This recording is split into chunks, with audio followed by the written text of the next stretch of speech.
Ya, a partir de este momento estamos grabando la clase para quedar como vestigio y para aquellos compañeros que no pudieron conectarse. ¿Ya?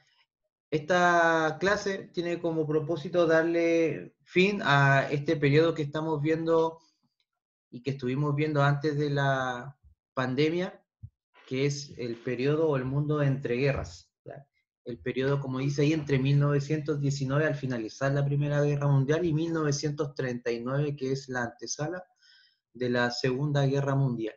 Ya en esta presentación vamos a estar viendo cuáles fueron algunos acontecimientos históricos que empezaron a forjar lo que ya es la formación de la Segunda Guerra. Vamos a empezar a ver el movimiento que empieza a hacer Alemania especialmente para poder comenzar ya la Segunda Guerra. Discúlpenme que estoy haciendo tanto preámbulo, pero es que mientras estoy hablando se están conectando varios compañeros, entonces estoy aceptando las invitaciones, ya por eso que estoy largando esta primera presentación, ¿ya?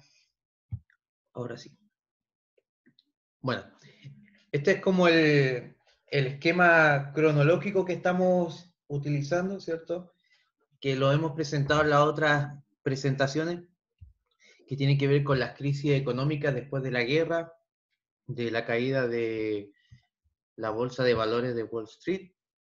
Estuvimos viendo lo que era la consolidación de lo que es la Rusia comunista, ¿cierto? O el Partido Comunista en la Unión República Soviética, ¿cierto? La aparición de los estados fascistas, que fue lo último que estuvimos viendo cuando fue el tema de Mussolini, o sea, perdón, sí, Mussolini y el tema de Hitler, ¿cierto? El estado fascista y el estado nazista. Y vamos ahora a continuar con lo que es el preámbulo de la guerra. Ahí sí, tengo problemas con... Ahí está. Entonces, esta va a ser la tercera presentación de este pack de diapositivas que es denominado Mundo entre Guerras, que es el preámbulo de la guerra. ¿Ya? Va, algo me pasó. Espérenme un poquito. Vamos a... Sí, un problema técnico. Ahora sí. Apreté un botón que no tenía que apretar. Ya. Ahora, este mapa que se está proyectando tuve otro problema. Ahí sí. El mapa que se está proyectando muestra los territorios que Alemania comenzó a anexar o comenzó a juntar en el momento en que preparó, ¿cierto? El antesala de la guerra, cuando Hitler asume el poder, comienza a hacer ciertas reformas, ciertos cambios estructurales dentro de Alemania. De hecho, dentro de su discurso histriónico que él poseía, él contaba o hace alusión al concepto del espacio vital. ¿Ya? El espacio vital es un concepto creado en base a que cierta civilización o cierta población determinada, para poder lograr un desarrollo óptimo, necesita de un espacio geográfico, un espacio físico proporcional a la cantidad de población. Entonces, bajo esta idea del espacio vital, Hitler dice que Alemania es un país tan grande, poderoso, superioridad racial, ¿cierto? La raza aria, este discurso que comienza a dar, él dice que el territorio que actualmente posee Alemania no basta para poder satisfacer las necesidades de una civilización o de un imperio tan grande como el alemán. Entonces, bajo esta premisa, Hitler comienza esta política, perdón, digo, de expansión, en la cual comienza a anexar territorios tanto de antiguos aliados como territorios que perdió al finalizar la guerra, y además territorios nuevos que no tenía Alemania, como por ejemplo es el caso de lo que es la anexión de Austria, como se puede ver en la parte inferior, que correspondía antiguamente al Imperio Austrohúngaro. Ya finalizado la Primera Guerra Mundial, el Imperio Austrohúngaro se disuelve y aparece el país de Austria, absorbe Austria, ¿ya? También absorbe lo que es la antigua Checoslovaquia, que en la actualidad se conoce como República Checa, ¿ya? También anexa esos territorios, hace posesión del territorio del Sarre. Ya el territorio del Sarre era un territorio, recordemos, que había perdido Alemania tras la Primera Guerra Mundial, en el cual existía una gran cantidad de empresa industrial y fábrica, la cual ceden a Francia en forma de cesión, y nuevamente lo vuelven a recuperar ese territorio. ¿ya? También ocupa, como se menciona ahí en la parte de arriba, donde dice Mar Báltico, abajo dice una ciudad que se llama Danzig. Y esa ciudad es bastante importante. Dice Danzig, ciudad libre de Danzig. Ahora, ¿por qué fue tan polémico en la toma de Danzig? Es porque esta ciudad era una ciudad-estado, así como en la antigua Grecia, cuando estaban estas polis, ciudades-estado que eran independientes de cada una. Esta era una ciudad-estado, así como, no sé, por la actualidad una ciudad-estado que puede existir el Vaticano, por ejemplo, ¿cierto? Está dentro de Roma, pero el Vaticano tiene una economía distinta, tiene una constitución, tiene hasta la policía, ¿cierto? Todo en base a la religiosidad, ¿cierto? Una ciudad independiente. Bueno, Danzig cumplía esa misma función. Y Hitler tenía una obsesión por tomar esta ciudad porque era una ciudad bastante rica en lo que era comercio. Entonces finalmente él toma Danzig, esta ciudad libre, y fue una de las causas por las cuales también comenzó esta expansión. Ahora la pregunta es, empieza a tomar territorio y nadie lo detiene, ¿ya? Nadie lo detuvo. Y esa es una de las grandes críticas que se hace a la sociedad de las naciones. ¿Ya se acuerdan esta institución que se formó al finalizar la Primera Guerra Mundial, que viene a representar como la ONU en la actualidad, la Sociedad de las Naciones, finalmente hace como vista gorda ante toda esta situación que empieza a observar de Alemania, incluso no toma ninguna carta sobre el asunto. Ahí está. Entonces, ahí está, disculpen. Parte importante del poder anexar o de tomar estos territorios por parte de Alemania en una forma bastante violenta, por decirlo, ¿cierto? Porque tomó muchos territorios en muy pocos años, es que comenzó a realizar o a relacionarse en forma estratégica con diversas naciones y estados, tanto cercanos como lejanos. Y acá en el ejemplo de estas dos imágenes se pueden apreciar cómo Hitler, en este caso Alemania, hacen acuerdos, ¿cierto?, respecto a alianzas secretas. En este caso, en el año 1936 se forma o se dicta esta famosa alianza que es conocido como el Pacto de Acero, que es la alianza entre Berlín y Roma, o en otras palabras, Alemania e Italia. Y en la imagen se puede representar claramente los dos líderes, ¿cierto?, histrónicos, bastante icónicos de estas revoluciones, como lo es Benito Mussolini, ¿cierto?, y Adolf Hitler, ¿ya? Con el bigotito y la esvástica y la espada, ¿cierto?, fascista que tiene Mussolini con su mano en alto. Y en el otro lado se puede apreciar que en ese mismo año, un mes después, de hecho, se realiza esta alianza por parte de Alemania con Japón, ¿ya? Y se firma este denominado Pacto Anti-Comintern. Mi pronunciación no es muy buena del alemán, pero el Pacto Anti-Comintern finalmente trata de poder dar una respuesta, ¿cierto?, al avance comunista que tenía en ese tiempo la Unión Soviética, ¿ya? Recordemos que si uno ve un mapa de Europa, se da cuenta de que Rusia en la actualidad tiene una gran extensión territorial y que llega incluso a Asia. Para Japón esto era una amenaza. De hecho, Japón no era un país comunista, de hecho era bastante capitalista. Y veía en Rusia y en China, que también era aliado de Rusia, una amenaza latente, ¿cierto?, respecto a este régimen comunista. Entonces Hitler, aprovechando estos temores, ni tonto ni perezoso, realiza esta alianza con Japón, ¿ya? En el cual Japón se alía con Alemania ante una inminente guerra, ¿cierto? O ante una inminente redado conflicto que se pudiese tener, ¿ya? Esto es Profesor, importante, ¿sí? ¿Hola? hola, pregunta, ¿cuál era el presidente de Japón en ese entonces?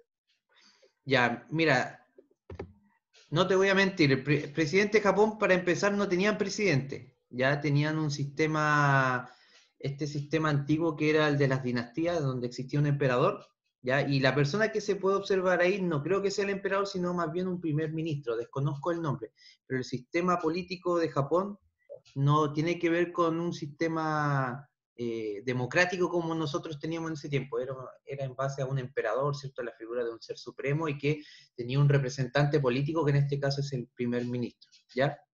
Quizás lo pueda averiguar para Vale, otra oportunidad, ¿ya? Pero ojo ahí que Japón no tenía un régimen democrático, por si acaso, ¿ya? ya, profesor. Ya. Voy a volver entonces ahora. Ahí sí. Disculpen que tengo un problema, se me traban las teclas o no sé si es por la aplicación de Zoom que consume muchos recursos al computador. Ya. Ahora, existía una política de apaciguamiento, entre comillas, ¿cierto? Yo les mencionaba que la Sociedad de las Naciones, esta organización que surgió tras la Segunda Guerra Mundial, que tenía como propósito mediar, ¿cierto? Solucionar en forma pacífica los conflictos internacionales que pudiesen surgir post Primera Guerra Mundial. Finalmente esta sociedad, o esta Sociedad de las Naciones, digo, comienza a manifestarse ante estas decisiones que toma Alemania de expandirse territorialmente, ¿ya? Pero no lo hace en una forma hostil, sino más bien lo hace en una forma bastante débil. O sea, en vez de frenar las aspiraciones, ¿cierto? Y el avance territorial de Alemania, lo que hace es de alguna forma fomentar o permitir que Alemania realice esto, ¿ya? No se sabe por qué, puede ser el hecho de que las penas, ¿cierto? O las cláusulas que les pusieron tras finalizar la Primera Guerra Mundial fueron tan fuertes que de alguna forma querían como compensar, ¿cierto? Como retribuirle esa, ese golpe o ese castigo que le dieron mediante el cese de estos territorios, pero finalmente en esta reunión se establece entre el Reino Unido, Francia y Alemania, y junto con eso también está Italia, como se puede ver en la foto, Mussolini, se establece esta política de apaciguamiento y se le da la oportunidad que Alemania pueda acceder, como dice ahí, a los territorios de Sudetes, ya que son actualmente territorios de Checoslovaquia en ese tiempo, que tiene que ver con países que actualmente es Eslovaquia y República Checa, ¿ya? Se ceden estos territorios. ¿Por qué? No sé. Esa fue como la gran problemática o el gran enigma que ocurre en este periodo de la historia de por qué se llega a este acuerdo de poder ceder territorios. No sé qué argumento habrá dado Hitler, qué les habrá dicho, pero finalmente se llega a ese acuerdo. Y se ceden esos territorios, pero Hitler no lo hace en forma pacífica, sino más bien es una invasión. ¿Ya? Y ahí se puede apreciar en la imagen cómo los soldados alemanes comienzan la invasión de Checoslovaquia. Tenemos que entender igual de que Alemania tras la Primera Guerra Mundial había sufrido una gran baja del ejército, no en el hecho de que habían muerto hombres, sino de que se le redujo la cantidad máxima de ejército disponible. Ahora, Hitler, después de que llega al poder, hace caso omiso de esa cláusula impuesta tras la Primera Guerra Mundial y comienza a aumentar el ejército alemán. Comienza a aumentar la producción de rifles, de reclutar soldados, comienza esta campaña, ¿cierto?, de que el nacionalismo, la efervescencia, el hecho de que son superiores, todo este lavado de cerebro, puedo decirlo, en el cual comienza a reclutar gente no solamente para el ejército, sino también para el partido político que él representaba, que era el nacionalsocialismo. ¿Ya? Y eso fue agarrando fuerza y finalmente fue Profe, engrosando las filas de su ejército. Dígame. profe, en la parte de los soldados, él iba reclutando soldados de todos los territorios que él tomó. No, no, no, solamente esta imagen representa la invasión a Checoslovaquia y esos soldados son soldados alemanes, ¿ya? Que Allá. estaban dentro de su mismo país. De hecho, Hitler también fue soldado, peleó en la Primera Guerra Mundial, aunque no tuvo ningún protagonismo, Sí, pasó como un soldado raso más. Y incluso no solamente tuvo un intento de llegar al poder, sino fueron dos. El primero, de hecho, no tuvo éxito, nadie lo pescó. Dijeron, este compadre, un chato, bigotón, nadie le dio bola. Pero después cuando empezó la crisis posguerra y comenzó a Alemania a sufrir cierto los adebacles de la economía, Hitler aparece con este discurso que yo les mencionaba de la superioridad racial, del poder expandir el territorio, de que ellos son una gran nación, y la gente va creyendo eso, ¿cierto?, en desmedro al otro sistema que estaba al otro lado, que era el comunista, que ya nadie le tenía fe al sistema comunista, y Hitler aprovecha toda esa instancia, como a todo ese descontento social que existía en Alemania, y lo unifica bajo una doctrina, ¿cierto?, y bajo un partido político. Por eso que también estos estados fascistas se les conoce también como estados o estados totalitarios, ¿ya? Totalitario quiere decir en donde un partido político tiene el control completo de los asuntos estatales, ¿ya? Controla todo, el ejército, eh, controla la economía, la política, en donde la oposición o los partidos de oposición se reducen a 1 o a 2, finalmente. ¿Ya? Eso. Vamos a continuar porque me quedan 10 minutos, porque tengo que ir a otra reunión, pero vamos a tratar de, creo que ya vamos a estar terminando esta diapositiva. Ya, mientras trato de hacerla avanzar, ahí sí. Y por último, irónicamente, como yo le digo, Hitler parece que tenía el don de la palabra, el don del habla, tenía labia porque podía hacer tratados y acuerdos con amigos y enemigos.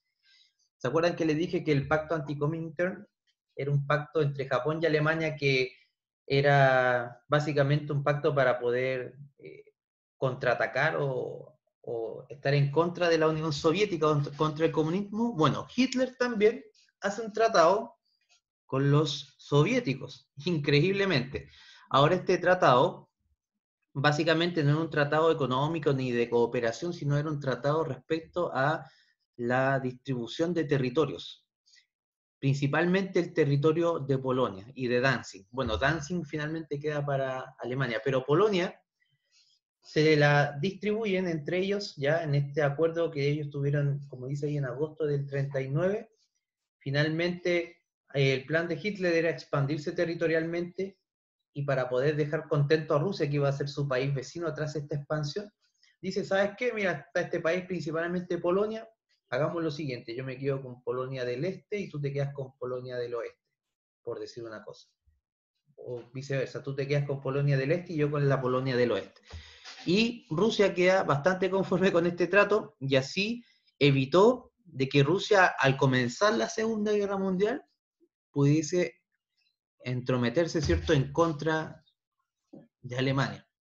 Cuando ustedes veamos más adelante lo que fue el conflicto de la Segunda Guerra Mundial, nos vamos a dar cuenta de que hubieron algunos países que no se entrometieron directamente en la guerra, como fue el caso de Rusia y Estados Unidos.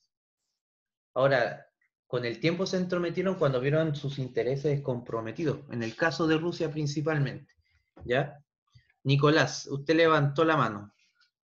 ¿Qué pasó? En algún punto de la Segunda Guerra Mundial, Rusia o algunos de los países con los que hicieron esta especie de pacto con Alemania llegaron a participar en contra de Alemania de alguna u otra forma, ¿o no? De hecho, sí, de hecho, Italia, bueno, acabamos de ver que hicieron un pacto, ¿cierto? El famoso pacto acero. Después Italia deja esta relación con Alemania y pasa a ser grupo con los famosos aliados, ¿cierto? Este grupo que es conformado por Francia, Gran Bretaña, Estados Unidos, después se suma Rusia y finalmente se suma Italia. De hecho, en la historia y en las películas de Hollywood siempre muestran a Estados Unidos como el país que finalmente fue el que llevó a la victoria a la Segunda Guerra Mundial, ¿cierto? Al grupo de los aliados, pero en verdad fue Rusia. Fueron los rusos quienes finalmente lograron el asalto y el estocada final a Alemania. Pero Estados Unidos siempre se lleva como dicen, se robó el crédito. Empiezan el asalto a Normandía, el día D, que la estrategia que ellos realizaron ese día finalmente cambió el curso de la guerra, pero en verdad el que dio el estoque final o el golpe final fueron los rusos. ¿Ya? Bueno, pero eso es tema más adelante, ya avancemos porque me estoy quedando sin tiempo. Ahora, si es que me avanza esto. Ya, ahí está, se acabó. Hasta acá nomás llegamos. Ya, lo que sí ahora yo les voy a mostrar es esto. ¿Se alcanza a ver? La guía del cómo voy. Acá, Sí. ya, sí, gracias. Ya, voy a dejar de grabar esta parte, ¿ya? No, mejor no, la voy a dejar para que el que vea pueda ver la explicación. La guía del cómo voy es bastante simple, son 3 preguntas, ¿ya? En la cual la primera hay que mencionar 3 características de los regímenes totalitarios, ya que en este caso es el fascismo y el... oh, perdón, algo me apareció. Ya, ahí sí. Que es el fascismo y el nazismo. ¿Qué características en común tenían estos 2 regímenes? ¿Ya? Elementos que compartían ambos. Creo que en la guía, no la guía, en el PowerPoint anterior, en el Mundo entre Guerras 2, aparece esta información, ya que no alcancé a hacer el cómo voy de esa actividad, para poder retomar lo otro. La segunda pregunta dice, menciona al menos 2 causas que llevaron a la aparición de los regímenes fascistas. ¿Ya? ¿Qué elementos fueron los que detonaron o dieron vida, ¿cierto? O avivaron el surgimiento de estos regímenes fascistas. Ya también están las presentaciones. Y la última dice, ¿qué grupo de la sociedad fueron atraídos por las doctrinas fascistas? Justifique. Ya, si fueron los abuelos, si fueron las mujeres, si fueron los niños, y ustedes me tienen que decir qué grupo dentro de la sociedad. Y la segunda parte de este cómo voy, tiene que ver con estos pactos que yo les mencionaba, ¿cierto? Que está el pacto de acero y el pacto anti-Comintern, ¿ya? Ahí tienen que responder estas tres preguntas. ¿Quiénes lo componen? Ahí dice quiénes os componen, es quiénes lo componen por si acaso, el propósito del pacto en cada uno de ellos y la fecha del acuerdo, ¿ya? Augusto me levantó la mano. ¿Augusto? ¿Cuándo se entrega, profe? El fin de semana, más el sábado o el domingo no hay problema, ¿ya? Pero por lo general es hasta el día sábado. ¿Ya? Voy a detener la grabación un momento, muchachos, ¿ya? Me den el tiempo.